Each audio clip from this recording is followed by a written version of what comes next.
Movie की शुरुआत में हमें एक लड़की को अपने नाइटमेयर से जागते हुए देखते हैं जिसका नाम जिन सॉक होता है। उसके नाइटमेयर से जागने के बाद उसकी माँ तुम ठीक हो बोलकर जिन सॉक को कंसोल करती है।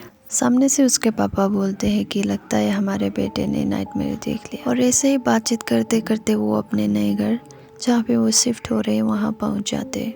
ये फैमिली इस घर में पहली बार आ रहे थे, लेकिन फिर भी जिन सॉक को बहुत ही फेमिलियर वाइब्स आ रही थी। और इसी दौरान हमें दिखाया जाता है कि जो जिन सॉक का बड़ा भाई है Yu Seok, he is a perfect family guy जो अपने पढ़ाई स्पोर्ट्स से लेकर हर एक चीज़ में माहिर है, and how his brother and his family are proud of him. लेकिन एक साल पहले के एक्सीडेंट की वजह से यू सॉक अपना लेफ्ट लेग इंजर करता है। सीन शिफ्ट होता है और हमें दिखाया जाता है कि सब लोग घर में सामान अंदर ले जा रहे हैं, और उसी टाइम हम देख सकते हैं कि यू सॉक को कैलेंडर टांगते हुए। And I would like you to remember this particular scene क्योंकि ये सीन बहुत ही इम्पोर्टेंट रोल खेलने वाला है इस मूवी में। इसी दौरान हम जिन सॉक को एक बंद कमरे पे देखते वो अपने भाई से पूछता है कि क्या हम ये कमरा यूज़ नहीं कर सकते। तभी यू सॉक जवाब में बोलता है कि प्रीवियस ओनर का सामान अभी तक वहाँ होने के कारण उन दोनों को शेयर करना पड़ेगा रूम। ऐसे ही बातें चल रही होती है, तभी यूसुफ की माँ उसको नीचे बुलाती है और वो चला जाता है। तभी कोई दूसरा बंदा जो सामान ठिकाने में हेल्प कर रहा था वो जिनसॉक को आके पूछता है कि जो अभी अभी नीचे गया वो तुम्हारा भाई है क्या। जिनसॉक हाँ में जवाब देता है, और जब वो बंदा जिनसॉक को उसके भाई की उम्र के बारे में पूछता है तभी यूसुफ आ जाता है। डिनर के टाइम जब सब लोग साथ में खाना खा रहे होते हैं तो जिनसॉक को वही रूम से आवाज़ आती है जो किचन के ठीक ऊपर होता है। वो बोलता है कि ऊपर वाले रूम से आवाज़ आ रही है, लेकिन कोई भी उसकी बातों पे बिलीव नहीं करता। तभी उसकी माँ बोलती है कि आकाश के गड़गड़ाहट का आवाज़ होगा। तभी आकाश गड़गड़ाती है और जिनसॉक कन्विंस हो जाता है। रात में देर रात तक पढ़ाई करने के बाद जिनसॉक अपने कान में हेडफोन्स लगा के बैठ रहा होता है। तभी उसका भाई आके वो बोलता है कि तुम पास होगा इस बार। फिर वो सो जाता है। उसके बाद जिनसॉक अपने गाने सुनना कंटिन्यू कर रहा था। फिर तभी उसको वही मिस्टीरियस रूम से आवाज़ आती है। फिर वो डरते हुए उस रूम की तरफ जाता है। जिनसॉक रूम को खोलने वाला होता है कि पीछे से उसको कोई हाथ डरा देती है, और वो हाथ कोई नहीं उसके भाई का होता है। जिनसॉक अपने भाई से बोलता है कि इस कमरे से आवाज़ आ रही। तभी उसका वहम सोचकर यूसुफ उसको बाहर चलने को बोलता है। बाहर बारिश हो रही थी तो दोनों अम्ब्रेला लेकर फ्रेश होने चलते हैं। वो बात कर ही रहे होते हैं कि यूसुफ को फ़ोन आता है। फ़ोन कॉल के बाद यूसुफ अपने पापा को कुछ डॉक्यूमेंट्स दिखाने को बोल के घर जाने की बात करता है।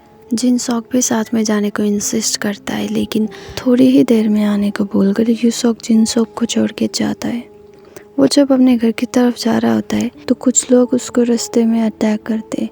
वो फाइट बैक करता है, लेकिन वो ज़्यादा लोग थे तो एक के ऊपर हावी हो जाते और वो लोग यूसुफ को अपनी गाड़ी में ले जाते हैं। उसी टाइम जिनसॉक भी वहीं पहुंच रहा होता है, और जब वो अपने भाई को किडनैप होते हुए देखता है तो वो जल्दी से बचाने के लिए दौड़ता है, लेकिन गाड़ी चली जाती है। उस टाइम जिनसॉक गाड़ी पे तो नहीं पहुंच पाता, लेकिन वो गाड़ी का नंबर प्लेट याद करता है जो होता है 07JO8911। इसके बाद सीन शिफ्ट होता है और हमें जिनसॉक का घर दिखाया जाता है जहाँ पे वो हताश होते हुए पहुँचता है, और रास्ते में क्या हो वो सब कुछ अपने पेरेंट्स को बताता है। उसके ठीक बाद वो पास आउट हो जाता है। सीन शिफ्ट होता है और हमें जिनसॉक अपने नाइटमेयर से उठते हुए देखते हैं, जहाँ पे वो हमेशा कुछ रैंडम सी चीज़ें ब्लरी विजन में देखता है और कोई किसी को टॉर्चर किया हुआ देखता है। और उसके बाद का सीन हमें सीधे जिनसॉक के घर में दिखाया जाता है जहाँ पे डिटेक्टिव पूछताछ करने के लिए आए होते हैं। पूछताछ के दौरान जिनसॉक वही गाड़ी का नंबर प्लेट बताता है जो उसने देखी थी। डिटेक्टिव जवाब में बताता है कि उस नंबर प्लेट का गाड़ी एग्जिस्ट ही नहीं करता। तभी डिटेक्टिव जिनसॉक से उसके एंटी एंजाइटी पिल्स के बारे में पूछता है, जिसे सुन जिनसॉक भड़क जाता है और उस दिन का इन्वेस्टिगेशन तभी खत्म हो जाता है। ऐसे ही इन्वेस्टिगेशन करते करते आजकल करते हुए बहुत दिन हो जाते हैं जहाँ यूसुफ घर नहीं आया था। ऐसे ही एक दिन जिनसॉक अपना पढ़ाई करके सो रहा होता है, तभी उसको वही रिकरिंग नाइटमेयर आता है जहाँ पे कोई उसको मारने की कोशिश कर रहा होता है। उसके बाद वो नाइटमेयर से जागता है। जब वो अपने नाइटमेयर से जागता है तो उसके सामने वही मिस्टीरियस दरवाज़ा दिखाई देता है जो अपने आप में धीरे धीरे आवाज़ करते हुए खुद से खुल रही थी। ऐसे ही धीरे धीरे दरवाज़ा खुद से खुलने लगता है तो जिनसॉक डर के मारे कम्बल के नीचे आ जाता है। कुछ देर कम्बल में छिपने के बाद उस मिस्टीरियस दरवाजे से आवाज़ आना बंद हो जाता है। तब जिनसोक धीरे धीरे उठता है। जब वो उठता है तो एक बड़ी सी आकृति उसको डरा देती है और वो झट से नींद से उठता है। और जी हाँ, ये भी एक जिनसोक का बुरा सपना था। वो सपने से उठने के बाद बाहर निकलता है तो उसके भाई उसके सामने होता है उसके पेरेंट्स के साथ। वो खुशी के मारे एक दूसरे के गले मिलते हैं। यूसुक अपने गायब होने के ठीक 19 दिन के बाद लौट रहा होता है और उसको कुछ भी याद नहीं रहता है। उसके बाद रात का सीन दिखाया जाता है जहाँ पे अपने कारण से हुए प्रॉब्लम के लिए यूसुक सॉरी बोलता है जिनसोक से, लेकिन जिनसोक भी अपना भाई का ख्याल ना रख पाने के कारण वो अपने भाई से सॉरी बोलता है। दोनों सो जाते हैं और उसके बाद हमें रात का समय दिखाया जाता है जहाँ पे जिनसोक के पीछे कुछ आकृति हिल रही थी। जब जिनसोक उठ के देखता है तो वो उसके भाई को उसके अपने बेड में नहीं पाता। उसके बाद सीन सुबह में शिफ्ट होता है जहाँ पे जिनसोक उठता है और सीधा किचन में जाता है। किचन पे उसकी माँ ने एक नोट छोड़ा होता है जहाँ पे कहा होता है कि किमची हीट करके खाना और जाजांग में उनको हाथ भी मत लगाना। जिनसोक थोड़ा सा स्माइल करता है और अपना दवाई लेने जाता है। वो जब अपनी दवाई को खा रहा होता है तो वो दवाई हाथ से छूट के किचन रैक के नीचे चली जाती है। वो निकाल ही रहा होता है तभी उसका भाई आता है और पूछता है कि क्या कर रहा है। जवाब में जिनसोक कुछ नहीं बोलता है और वो दोनों साथ में जाजांग में खाते हैं। बातों ही बातों में जिनसोक अपने भाई से पूछता है कि कल रात आप कहाँ गए थे, क्योंकि मैं जब उठा था तो आप बेड पर नहीं थे। फिर यूसुक जवाब में बोलता है कि भाई तूने कोई सपना देख लिया होगा। इतना बोल के वो अपना खाना कंप्लीट करके काम पे जा रहा होता है। तभी अपने भाई को नॉर्मली चलता देख जिनसोक यूसुक से क्वेश्चन करता है, लेकिन यूसुक जिनसोक से मजाक नहीं करने को बोलकर वो चलता है, लेकिन इस बार वो लंगड़ाते हुए चलता है। इसके बाद जिनसोक मान लेता है कि ये उसका भ्रम होगा। उसके बाद हम जिनसोक को पढ़ते हुए देखते हैं जो रात तक पढ़ ही रहा होता है। ऐसे ही पढ़ते पढ़ते जिनसोक रात के समय पे सो ही जाता है। रात के समय पे हम यूसुक को जिनसोक के पास देखते टेबल में पड़े मैकेनिकल पेंसिल को उठा के वो जिनसोक की आंखों की तरफ धीरे धीरे बढ़ाता जाता है। जैसे ही उस पेंसिल की नीब जिनसोक की आंखों के नज़दीक जा रहे होते तभी उस पेंसिल का नीब टूट जाता है। तभी यूसुक उस पेंसिल को एज इट इज़ रख के बाहर निकल जाता है। उसके बाद हम जिनसोक को अपनी आंखें खोलते हुए देखते जो अभी तक सोया नहीं था। जैसे ही यूसुक अपने घर से बाहर निकलता है तो जिनसोक भी उसके पीछे पीछे पीछा करने लगता है। घर के कुछ दूर चलने के बाद हम यूसुक को नॉर्मली वॉक करते हुए देखते हैं और हमें पता चलता है कि यूसुक अच्छे से चल सकता है। जैसे ही कुछ दूर चलने के बाद यूसुक एक टैक्सी लेता है, वैसे ही जिनसोक भी एक टैक्सी लेकर उसको फॉलो करने लगता है। यूसुक किसी गली चौबारा के थ्रू होते हुए कुछ लोग से मिलते हुए देखते जिन्हें यूसुक किसी काम को अंजाम नहीं देने के लिए डांट रहा होता है और किसी वजह से वो लोग यूसुक को बॉस बुला रहे थे। लेकिन जिनसोक की हवा तब उड़ती है जब वो उन लोगों का चेहरा देखता है। वो लोग और कोई नहीं, वही लोग होते हैं जो यूसुक के गुमशुदगी के दौरान डिटेक्टिव बन के आए हुए थे। इसके बाद जिनसोक अपना भाई जिधर जिधर जाता है उधर ही जाकर पीछा करने लगता है। इसी दौरान में उसको वो दो लोग मिल जाते हैं। वो दोनों जिनसोक को मारने की इंटेंशन से उसके ऊपर टूट पड़ते, लेकिन जिनसोक कैसे कैसे करके उनको चकमा देकर भाग निकलता है और वो एक जगह छिपता है। ऐसे में कोई पीछे से आके जिनसोक को बेहोश कर देता है और एज एन ऑडियंस हम देख सकते हैं कि ये और कोई नहीं यूसुक होता है। अगले दिन सुबह जब जिनसोक उठता है तो खुद को वही अपना स्टडी टेबल में पाता है। तभी यूसुक उठ के जिनसोक से पूछता है कि तुम नहीं सोए क्या। जिनसोक घबराते हुए खुद को बाथरूम में लॉक करता है। तभी यूसुक बाथरूम के दरवाजे के पास जाके पूछता है कि क्या हुआ। जिनसोक घबराते हुए बोलता है कि मैंने तुमको रात में घर से बाहर जाते हुए देखा। उसके बाद यूसुक जिनसोक से बोलता है कि तुमने सपना देखा होगा। तभी जिनसोक वो पेंसिल वाली बात उठाता है।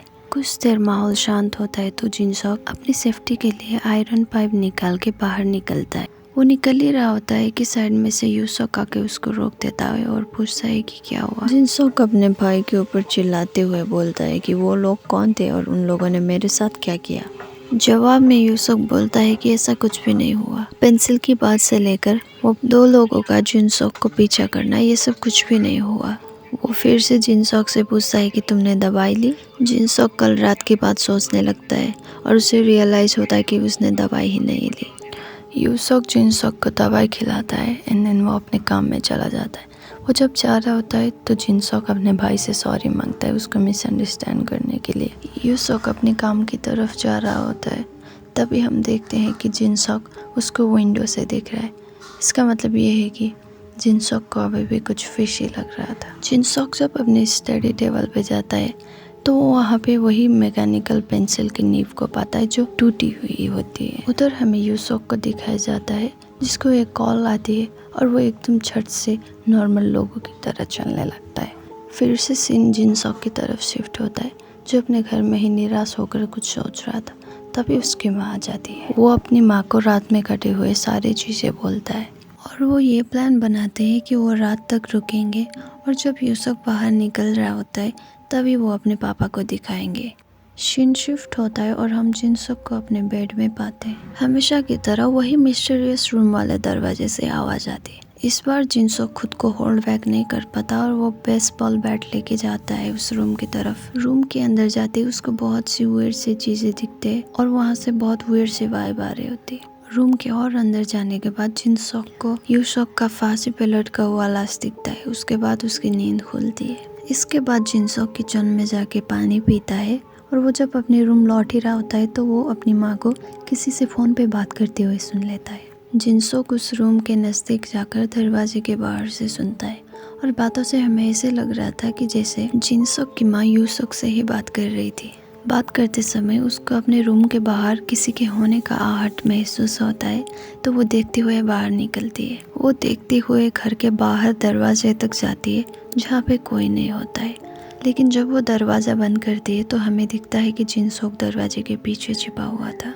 तभी जिनसॉक की माँ को फ़ोन से ऑर्डर आता है कि वो जिनसॉक को जाके चेक करे। उसके बाद वो जिनसॉक को चेक करने जाती है। जिनसॉक भी ये सब सुन लेता है और बहुत मशक्क़त करते हुए वो अपनी रूम के पास जाने की कोशिश करता है। ऐसे ही फ़ोन पे बात करते हुए जिनसॉक की माँ जिनसॉक के कमरे में जाती है और वो चादर हटाती है। जब वो चादर हटाती है तो वो जिनसॉक को पसीने में भीगे हुए हालत में सोता हुआ देखती है और वो जब विंडो की तरफ देखती है तो विंडो खुला होता है। इसके बाद हमें दरवाज़ा बंद करने का साउंड सुनाई देता है तो जिनसॉक जो अपनी सांसें थामे हुए बैठा होता है वो उठता है और वो जब उठता है तो देखता है उसकी माँ अभी भी उसी रूम में है। उसकी माँ फिर जिनसॉक से पूछती है कि क्या तुम अभी अभी उठे हो। साथ ही में वो जिनसॉक से कहती है कि तुम पसीने में भीगे हुए हो और वो वहाँ से चली जाती है।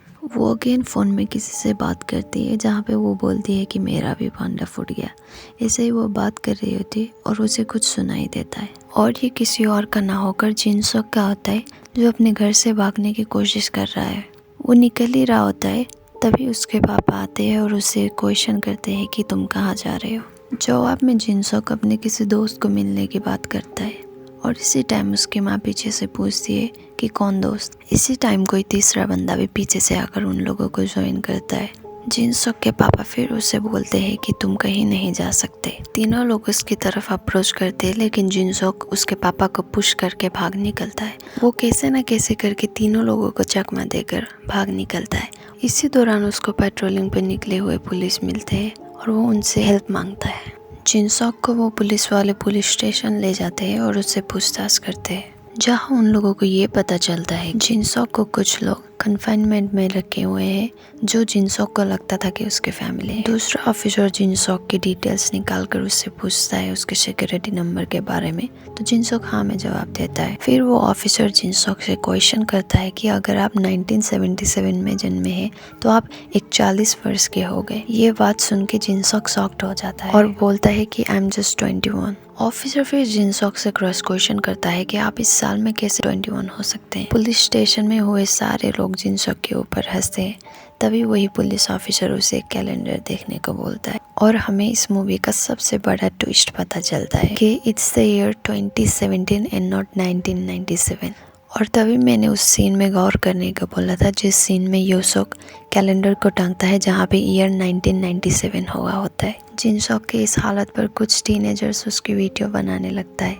वो सीधे उठता है और कैलेंडर के पास जाता है जहाँ पे वो देखता है कि इट इज़ द ईयर 2017। इसके बाद जिनसॉक आईने के सामने जाता है जहाँ पे वो खुद को एक अधेड़ उम्र का आदमी जैसा दिखाई देता है। इसके बाद पुलिस स्टेशन से निकल के जिनसॉक वही घर पे जाता है जहाँ पे वो उन लोगों के साथ रहता था जो उसको लगा था कि उसके फैमिली है। वो चिल्लाते हुए उन लोगों को सच्चाई के लिए कन्फ्रंट करने के लिए उस घर में जाता है। ऐसे में ऊपर के किसी कमरे से एक गाने की आवाज़ आती है। वो उस गाने को फॉलो करते हुए उसको रूम की तरफ जाता है। जब जिनसोक उस रूम के अंदर जाता है तो वहाँ पे उसको एक खून से सने हुए डॉमी दिखता है, जो किसी वजह से एक डेड बॉडी को रिप्रेजेंट कर रही थी। साथ ही में उस रूम में खून से सने हुए चाकू, पियानो और डीवीडी प्लेयर दिखता है, जहाँ से वो गाना बज रहा था। जिनसोक अपने सामने हुई चीज़ों को प्रोसेस कर ही रहा होता है कि उसके नकली परिवार वाले आ जाते हैं और वो उनसे क्वेश्चन करने लगता है कि उन लोगों ने उसके साथ क्या किया। तब यूसुक 20 साल पहले के एक इंसिडेंट से शुरू करता है, जहाँ पे सोल के किसी एक घर में एक ही घर के माँ और बेटी को बेरहमी से चाकू से हत्या कर दिया गया था। हत्या के बहुत सालों बाद भी हत्यारा का कुछ पता नहीं चल रहा था, लेकिन इन्वेस्टिगेशन जारी थी।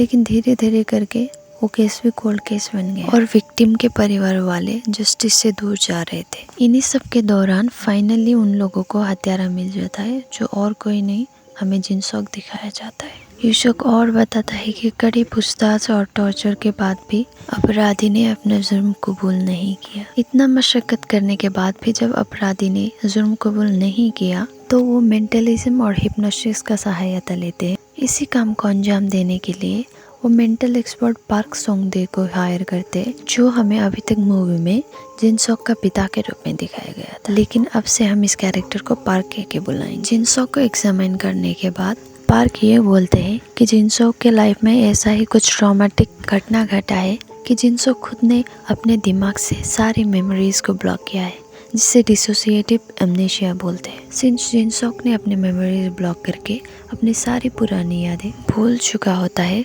तो मिस्टर चॉय, जिसे अभी तक हम यूसुक के नाम से जान रहे थे, वो वही मेंटल एक्सपर्ट पार्क सोंगडे को मिलकर एक मैडम को हायर करती है, जो प्रोस्टिट्यूशन में लड़कियों की दलाली करती है।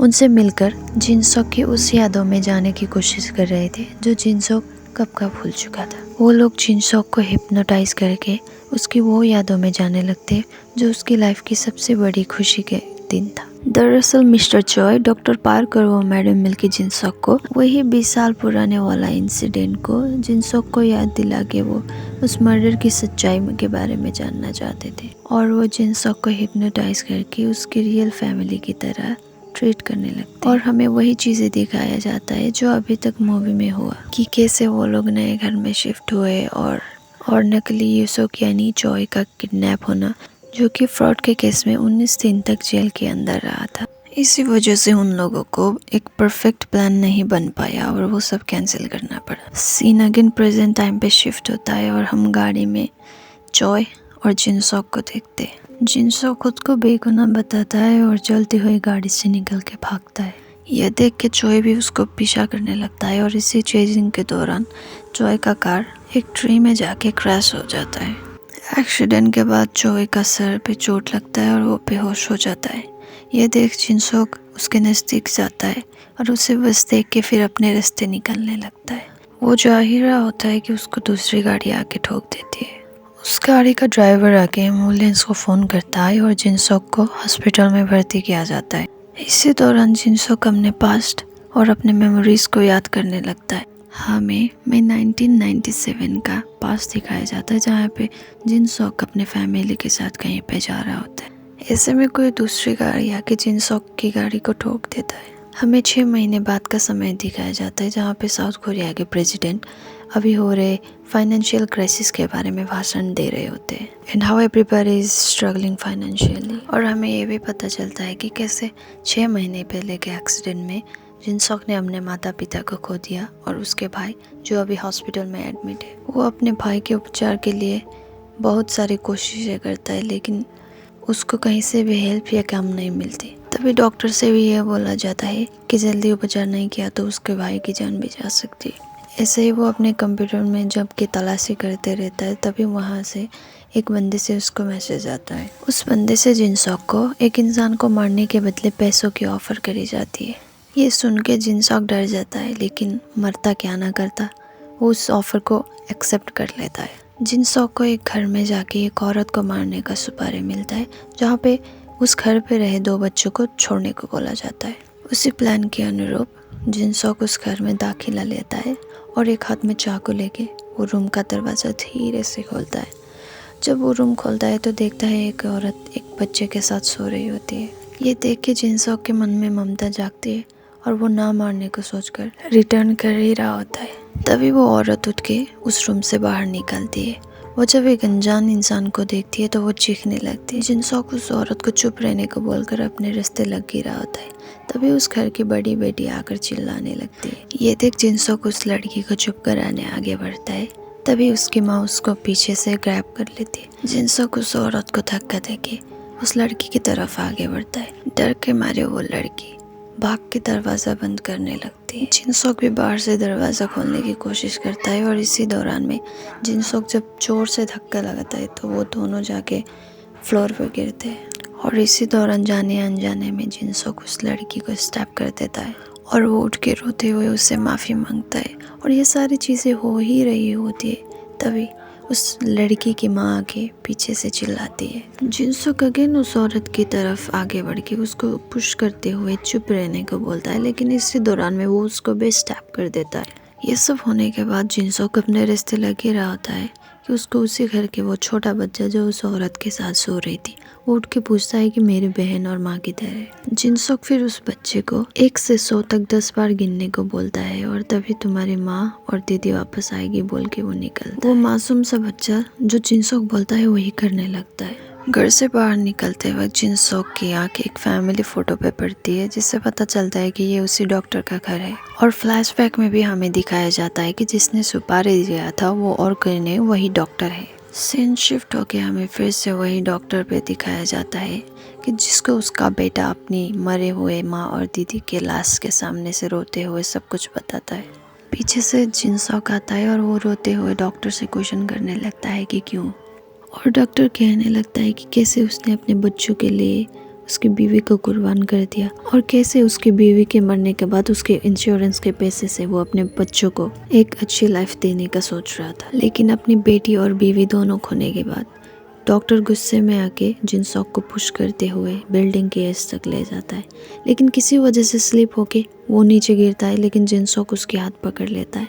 लेकिन पैसे और खाने की कमी होने की वजह से जिनसोक में जान ही बच नहीं होती है और उसके हाथ से वो डॉक्टर का हाथ छूट जाता है। एंड द रेस्ट हम अंदाज़ा लगा सकते हैं कि क्या हुआ होगा। और अगेन सीन प्रेजेंट पे शिफ्ट होता है जहाँ पे हमें जिनसोक को बेड रेस्ट करते हुए दिखाया जाता है। जिनसोक होश में आता है और तभी चॉय उसकी तरफ अप्रोच करता है। वो जिनसोक को मारने के इरादे से पॉइजन वाले इंजेक्शन इंजेक्ट करने लगता है। तभी जिनसोक अपने मुंह से ऑक्सीजन मास्क हटा के उस परिवार से माफ़ी की मांग करता है।